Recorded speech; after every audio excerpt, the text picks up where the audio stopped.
Hello guys, welcome to my YouTube channel whole study. आज हम BSc first semester zoology का paper देखने वाले हैं, जो कि 2026 का है, जो 2027 के लिए पैटर्न में आएगा। तो शुरू से अंत तक जरूर बने रहें। तो चलिए दोस्तों, हम एमसीक्यू क्वेश्चन का फर्स्ट एमसीक्यू क्वेश्चन देखते हैं। तो हमारा फर्स्ट क्वेश्चन है, वह प्रक्रिया जिसके द्वारा एक कोशिका किसी बड़े कण अथवा दूसरी कोशिका को निकल लेती है तो कहलाती है एक्सोसाइटोसिस, विसरण, फैगोसाइटोसिस, पिनोसाइटोसिस। तो इसका करेक्ट आंसर होगा फैगोसाइटोसिस। दूसरा एमसीक्यू क्वेश्चन है,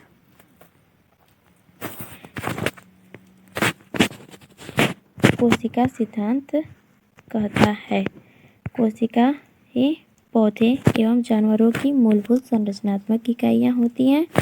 इकाइयाँ हैं, सभी कोशिकाएं जीवित हैं, सभी कोशिकाओं के पास केंद्रक है या सभी। तो इसका करेक्ट आंसर होगा कोशिकाएं पौधे तथा जानवरों की मूलभूत संरचनात्मक इकाई है। इसका करेक्ट आंसर होगा ए। नेक्स्ट क्वेश्चन देखते हैं।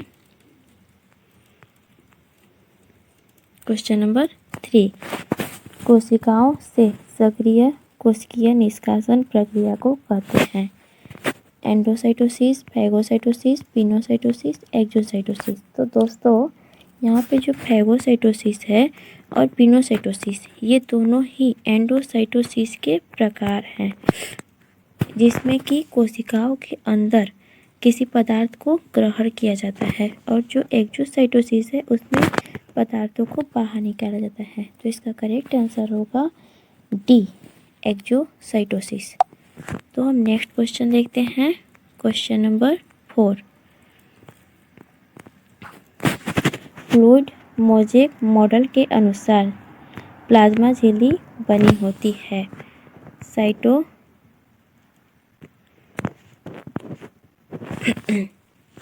सेलुलोज एवं हेमीसेलुलोज का, या फिर फास्फोलिपिड एवं फास्फोलिपिड बाह्य प्रोटीन और आंतरिक प्रोटीन का, या फास्फोलिपिड का, या हेमीसेलुलोज का, या फास्फोलिपिड एवं आंतरिक प्रोटीन का। तो इसका करेक्ट आंसर होगा फास्फोलिपिड बाह्य प्रोटीन एवं आंतरिक प्रोटीन का। तो हम नेक्स्ट क्वेश्चन देखते हैं। कोशिका कंकाल बना होता है माइक्रो फिलामेंट का, इंटरमीडिएट फिलामेंट का, माइक्रो ट्यूब का, या सभी। तो इसका करेक्ट आंसर होगा सभी। नेक्स्ट क्वेश्चन देखते हैं।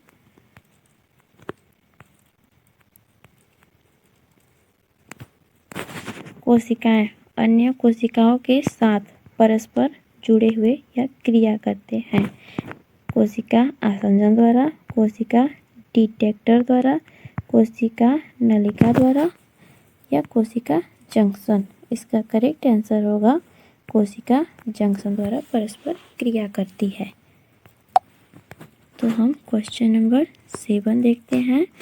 9 गठित प्रोटीन में सिग्नल अनुक्रम के लिए आवश्यक होता है प्रोटीन लक्ष्यीकरण और छटाई, प्रोटीन निर्माण, प्रोटीन अपघटन, प्रोटीन तहना। तो इसका करेक्ट आंसर होगा प्रोटीन लक्ष्यीकरण और छटाई। नेक्स्ट क्वेश्चन देखते हैं। क्वेश्चन नंबर 8,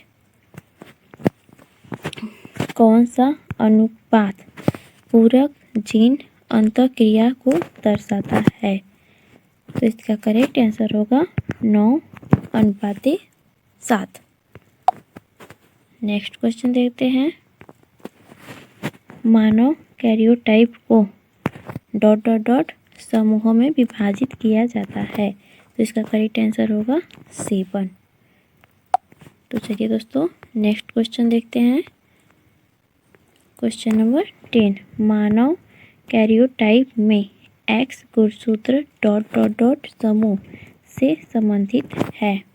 तो इसका ए, डी या बी, ए, सी या बी? तो इसका करेक्ट आंसर होगा सी। नेक्स्ट क्वेश्चन देखते हैं।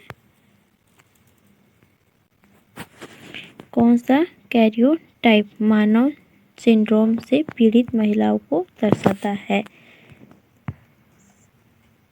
47 XXX, 47 XXY या 45 X और 45 XZ, फिर 46 XS? तो इसका करेक्ट आंसर होगा सी। एक क्रोमोसोम इसमें कम हो जाता है, 45 होते हैं। नेक्स्ट क्वेश्चन देखते हैं। निम्न में से कौन एक ऑटोसोमल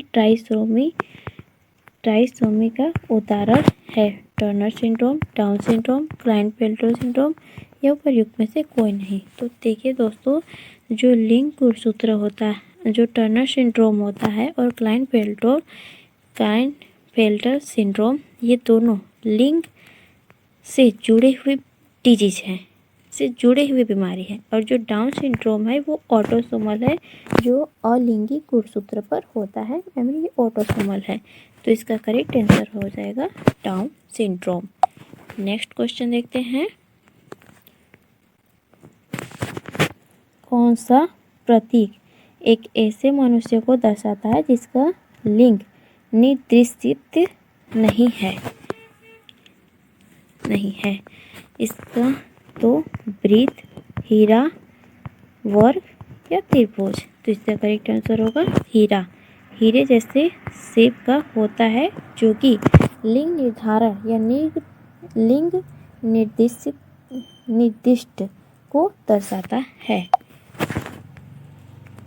नेक्स्ट क्वेश्चन है हमारा दोस्तों, यदि क्वेश्चन आंसर नंबर 14, एक इन्वर्जन पेरीसेंट्रिक कहलाती है यदि एक छोटी भुजा पर होती है, एक लंबी भुजा पर होती है, इनमें टीलोमियर सम्मिलित होता है, इनमें सेंट्रोमियर होता है। तो इसका करेक्ट आंसर है डी। नेक्स्ट क्वेश्चन देखते हैं। इनमें से कौन सा समूह जीवाणु जनित रोगों का है? कैलोरा, टाइफाइड या तपेदिक? तो इसका करेक्ट आंसर है कैलोरा, जो कि हैजा नामक एक बीमारी से होता है। हैजा जिसको कहते हैं टाइफाइड और तपेदिक। दोस्तों हम नेक्स्ट क्वेश्चन देखते हैं।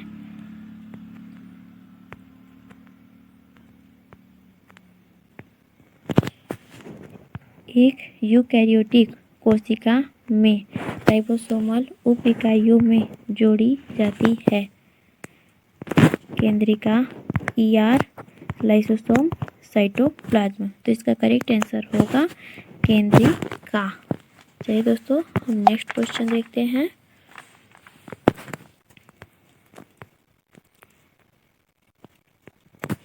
डीएनए संश्लेषण किस चरण में होता है? G1 S चरण, G2 M चरण? तो इसका करेक्ट आंसर होगा S चरण। S से रिप्लेस होता है सिंथेसिस। तो सिंथेसिस डीएनए का सिंथेसिस हो रहा है, तो इसमें करेक्ट आंसर होगा S चरण। नेक्स्ट क्वेश्चन देखते हैं। डीएनए में पाया जाने वाला लेकिन आरएनए में नहीं पाया जाने वाला क्षार है A, G, C, T? तो इसका करेक्ट आंसर होगा डी, टी। टी के जगह पे U आरएनए में पाया जाता है। नेक्स्ट क्वेश्चन देखते हैं। क्रोमेटिन से बना होता है डीएनए, आरएनए, प्रोटीन? डीएनए, केवल डीएनए एंड प्रोटीन? तो इसका करेक्ट आंसर होगा DNA and protein. Next question देखते हैं।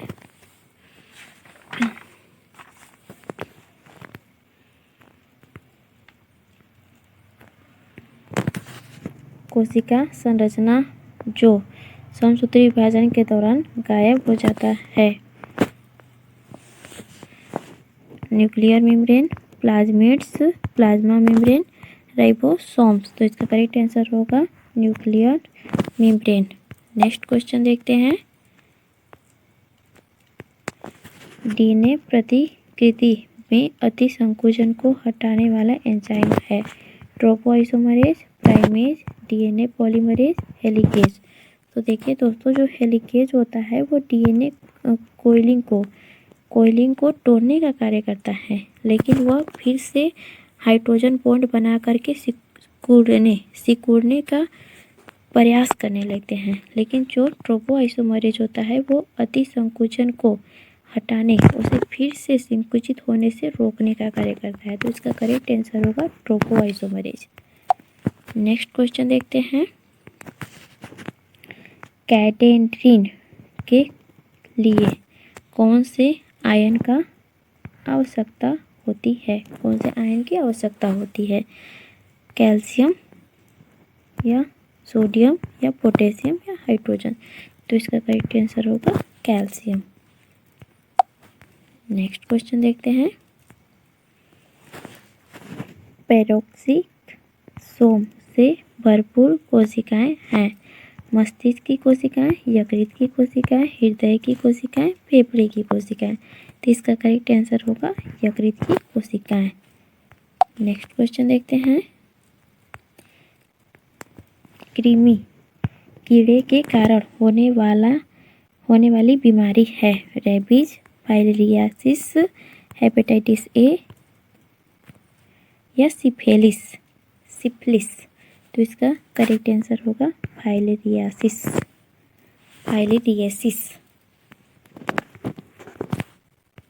नेक्स्ट क्वेश्चन देखते हैं।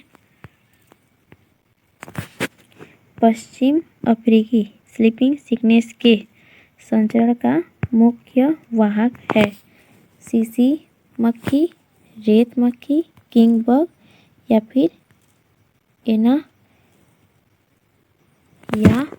फिर एनाफेलस मच्छर। तो इसका करेक्ट आंसर होगा सीसी मक्खी।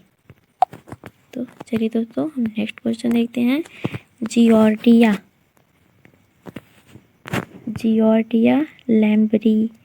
लैम्बलिया नामक गियोर्डिया लैम्बलिया मानव शरीर में रहता है। छोटी आंत में, बड़ी आंत में, यकृत में या रक्त प्रवाह में।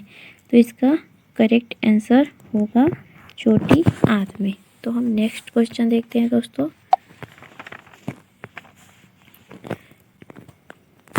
विट्रोल परीक्षण का उपयोग निम्न जीवाणु संक्रमण का पता लगाने के लिए किया जाता है। हैजा, डिप्थीरिया, टाइफाइड या कुष्ठ रोग। तो इसका करेक्ट आंसर होगा टाइफाइड। मनुष्य का सामान्य गोल कृमि संक्रमण है। Ascaris, Taenia, Fasciola, Enterobius. तो इसका करेक्ट आंसर होगा एस्केरिस। नेक्स्ट क्वेश्चन देखते हैं। निम्नलिखित में से कौन सा वायरस स्वाइन फ्लू का कारण बनता है? S1H1 virus, X1Z1 virus, N1M1 virus, H1N1 virus. तो इसका करेक्ट आंसर होगा H1N1 वायरस। नेक्स्ट क्वेश्चन देखते हैं। एथलीट फुट एंड दांत जैसे बीमारियां का कारण होता है। प्रोटोजोआ, फफूंदी, बैक्टीरिया या वायरस। तो इसका करेक्ट आंसर है फफूंदी फंगी। नेक्स्ट क्वेश्चन देखते हैं। कोशिका सिद्धांत का प्रस्ताव किसने दिया था? फ्लेमिंग ने, डुजार्डिया ने, स्लाइडर एवं स्वान ने, वालडेयर ने। तो इसका करेक्ट आंसर होगा स्लाइडर एवं स्वान ने। प्रोकैरियोटिक कोशिकाओं में डीएनए नाभिक झिल्ली से घिरा होता है, पूरी तरह अनुपस्थित होता है, आनुवंशिक सामग्री नहीं होता, बिना नाभिक झिल्ली के होता है। तो इसका करेक्ट आंसर होगा बिना नाभिक झिल्ली के होता है। नेक्स्ट क्वेश्चन है, निम्नलिखित में से कौन प्रोकैरियोटिक है? विषाणु, प्रोटोजोअन्स, कवक, बैक्टीरिया। तो इसका करेक्ट आंसर होगा बैक्टीरिया।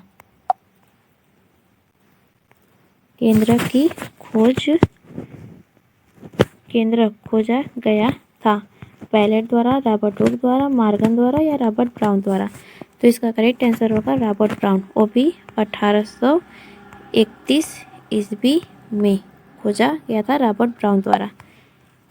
तो नेक्स्ट क्वेश्चन है, माइटोकॉन्ड्रिया का वह भाग जिसमें लगभग 70 से 75% प्रोटीन होता है वह होता है अंतःझिल्ली स्थान, मैट्रिक्स, आंतरिक झिल्ली या बाह्य झिल्ली। तो इसका करेक्ट आंसर है अंतःझिल्ली स्थान। नेक्स्ट क्वेश्चन देखते हैं, माइक्रोट्यूब्यूल प्रोटीन से बना होता है। Tubulin, actin, keratin, myosin. तो इसका करेक्ट आंसर है ट्यूब्यूलिन।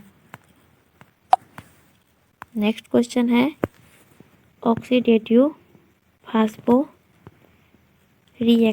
में होता है नाभिक, राइबोसोम, लाइसोसोम, माइटोकॉन्ड्रिया। तो ऑक्सीडेटिव जिसमें ऑक्सीजन की आवश्यकता होती है वो माइटोकॉन्ड्रिया में होता है। नेक्स्ट क्वेश्चन है, राइबोसोम में सब यूनिट का जुड़ाव व वियोजन निर्भर करता है मैग्नीज में, क्लोराइड में या कैल्शियम में। तो वह डिपेंड करती है मैग्नीशियम में। इसका करेक्ट आंसर होगा मैग्नीशियम। नेक्स्ट क्वेश्चन है, कौन सा कोशिका अंगक दवा के विहरण से संबंधित है? एंडोप्लाज्मिक रेटिकुलम, राइबोसोम या गोल्गी बॉडी या लाइसोसोम। तो इसका करेक्ट आंसर है एंडोप्लाज्मिक रेटिकुलम। अगर दोस्तों आपको वीडियो अच्छी लग रही हो तो इसे लाइक, शेयर एंड सब्सक्राइब करना न भूलें। अगर आपको किसी टॉपिक पर वीडियो चाहिए तो आप कमेंट पर लिख सकते हैं, मैं उसका वीडियो आपको प्रोवाइड कर दूंगी। तो चलिए दोस्तों नेक्स्ट क्वेश्चन देखते हैं, समसूत्री कोशिका विभाजन के दौरान गुणसूत्र संख्या आधी हो जाती है, गुणसूत्र संख्या समान रहती है, गुणसूत्र संख्या डबल हो जाती है या इनमें से कोई नहीं। तो इसका करेक्ट आंसर होगा गुणसूत्र संख्या समान रहती है। नेक्स्ट क्वेश्चन देखते हैं,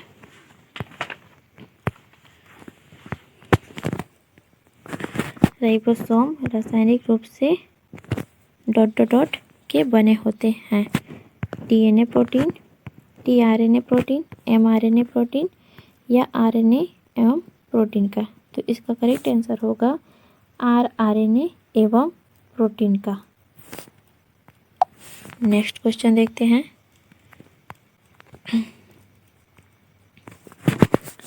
F1 प्रसंकरण, F1 संकरण और होमोजाइगस रिसेसिव पेरेंट्स के बीच संकरण को कहते हैं। होमोजाइगस मतलब दोनों समान रहेगा, एम रिसेसिव मतलब दोनों अप्रभावी होंगे, METT। यही इससे F1 पीढ़ी के बीच में संकरण होता है तो इसको कहते हैं टेस्ट क्रॉस। नेक्स्ट क्वेश्चन देखते हैं, पुरुषों के लिंग गुणसूत्र होते हैं होमोजाइगस, हेटेरोजाइगस, हेमीजाइगस या ऑटोसोम्स। तो इसका करेक्ट आंसर है हेटेरोजाइगस मतलब दोनों अलग अलग होते हैं, एक्स और वाई।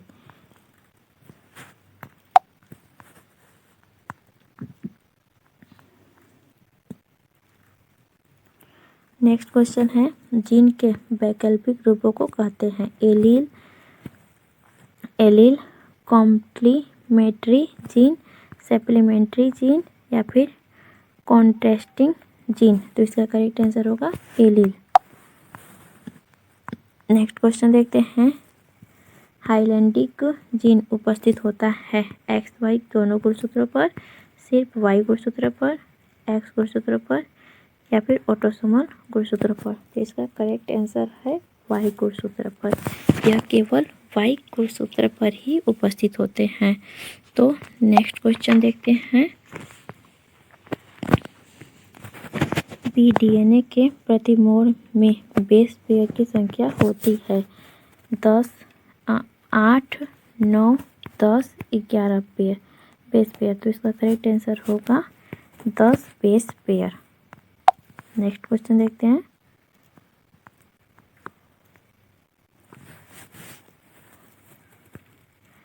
गाइनाइडोमार्फस होता है आधे नर आधे मादा, नर मादा गुणों के साथ, नर मादा नर गुणों के साथ, इनमें से कोई नहीं। तो इसका करेक्ट आंसर होगा आधे नर आधे मादा।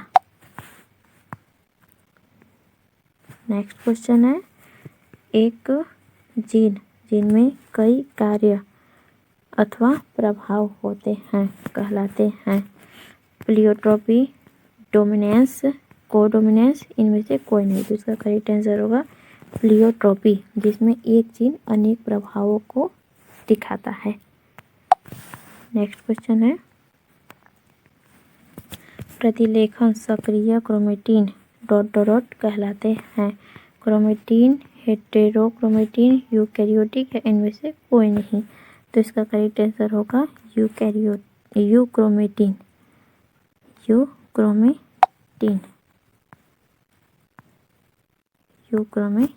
तो नेक्स्ट क्वेश्चन है। अर्धसूत्री विभाजन 1 के अंत में बनने वाले कोशिकाओं की संख्या ...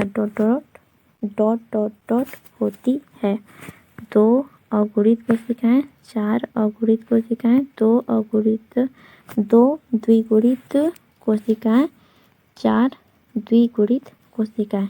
तो इसका करेक्ट आंसर होगा 2 द्विगुणित कोशिकाएं। नेक्स्ट क्वेश्चन देखते हैं दोस्तों।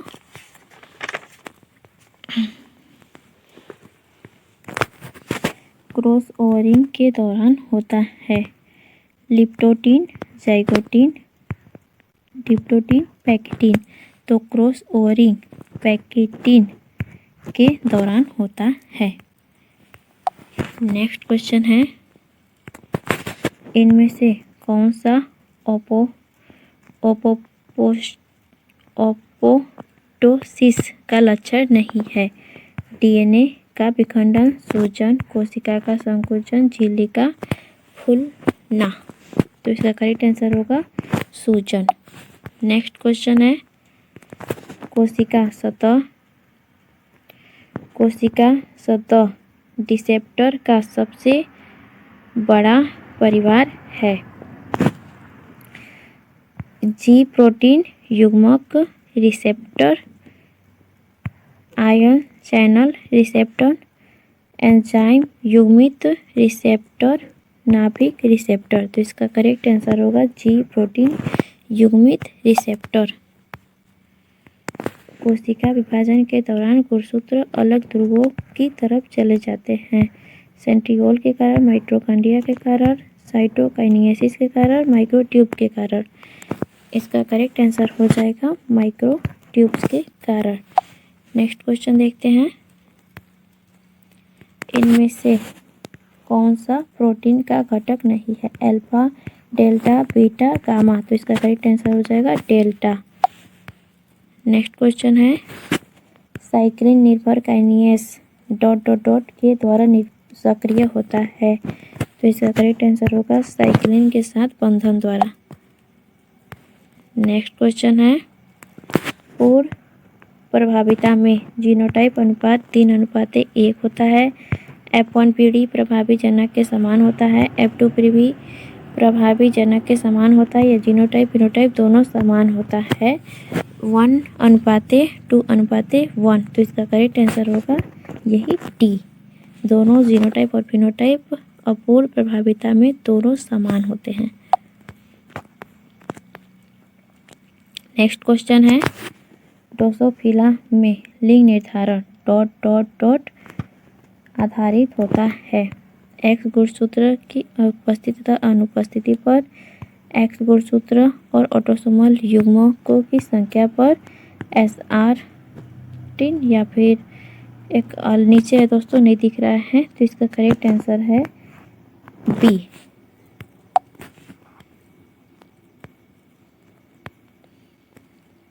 नेक्स्ट क्वेश्चन देखते हैं बार बॉडी जुड़ा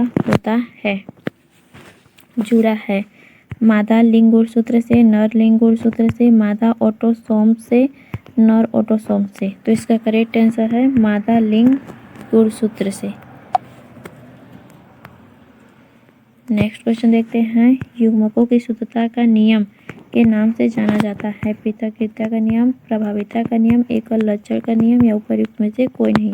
तो इसका करेक्ट आंसर होगा पृथक्करण का नियम। नेक्स्ट क्वेश्चन है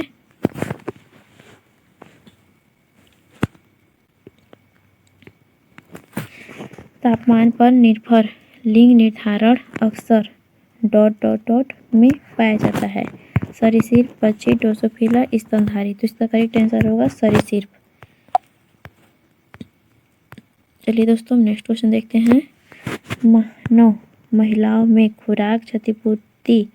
के रूप में के माध्यम से प्राप्त की जाती है दोनों एक्स गुणसूत्रों का अति सक्रिय, ऑटोसोम्स का डाउन रेगुलेशन,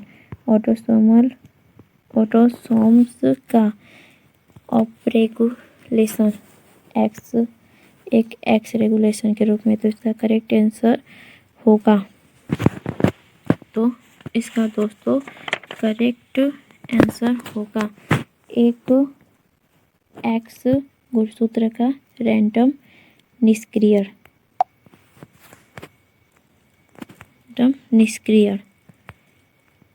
नेक्स्ट क्वेश्चन है दोस्तों क्वेश्चन नंबर 63। यदि किसी लक्षण की एक लिंग में शून्य प्रवेश क्षमता लेकिन दूसरे लिंग में उच्च प्रवेश क्षमता है तो यह संभवतः है लिंग प्रभावित, लिंग संबंधी, लिंग सीमित या अपूर्ण रूप से प्रभावित। तो इसका करेक्ट आंसर होगा लिंग सीमित। तो नेक्स्ट क्वेश्चन देखते हैं एक गुणसूत्र की क्षति या नुकसान होने की स्थिति में उत्पन्न करती है जिसे कहते हैं ट्राइसोमी, नलीसोमी, मोनोसोमी या हैप्लॉइड। तो इसका करेक्ट आंसर होगा मोनोसोमी। मोनोसोमी में एक क्रोमोसोम की कमी होती है तथा जो ट्राइसोमी होता है उसमें एक क्रोमोसोम की अधिकता हो जाती है। तो यहाँ पर हमें से क्षति पूछा है, एम एक क्रोमोसोम की कमी हो रही है। तो इसका करेक्ट आंसर होगा मोनोसोमी। तो नेक्स्ट क्वेश्चन देखते हैं वह घटना जिसमें एक जीन दूसरे जीन के असर को रोक देती है कहलाती है epistasis, complementary gene, supplementary gene या लीथल जीन। तो इसका करेक्ट आंसर होगा एपिस्टासिस जीन।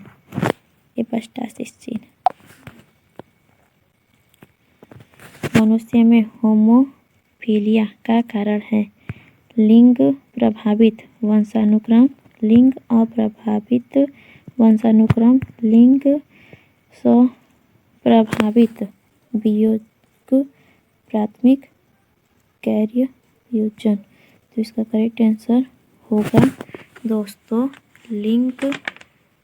तो इसका करेक्ट आंसर होगा दोस्तों लिंग अप्रभावित वंशानुक्रम। नेक्स्ट क्वेश्चन देखते हैं कोशिका का अंतःझिल्ली तंत्र बना होता है endoplasmic reticulum, Golgi body, lysosome या उपर्युक्त सभी। तो इसका करेक्ट आंसर होगा उपर्युक्त सभी। नेक्स्ट क्वेश्चन देखते हैं। G0 फेज दर्शाता है विरामावस्था, कोशिका चक्र से बाहर, उपापचय या उपर्युक्त सभी। तो इसका करेक्ट आंसर होगा उपर्युक्त सभी। माइटोकॉन्ड्रिया और क्लोरोप्लास्ट है। Autonomous organelles, semi autonomous organelles या एपी दोनों इनमें से कोई नहीं। तो इसका करेक्ट आंसर होगा बी और semi autonomous organelles. Next question है दोस्तों, ऑक्सीडेटिव फास्फोराइलेशन में सम्मिलित है। इलेक्ट्रॉन ट्रांसपोर्ट चेन, केमियोस्टोमेसिस, एपी दोनों या इनमें से कोई नहीं। तो इसका करेक्ट आंसर होगा सी।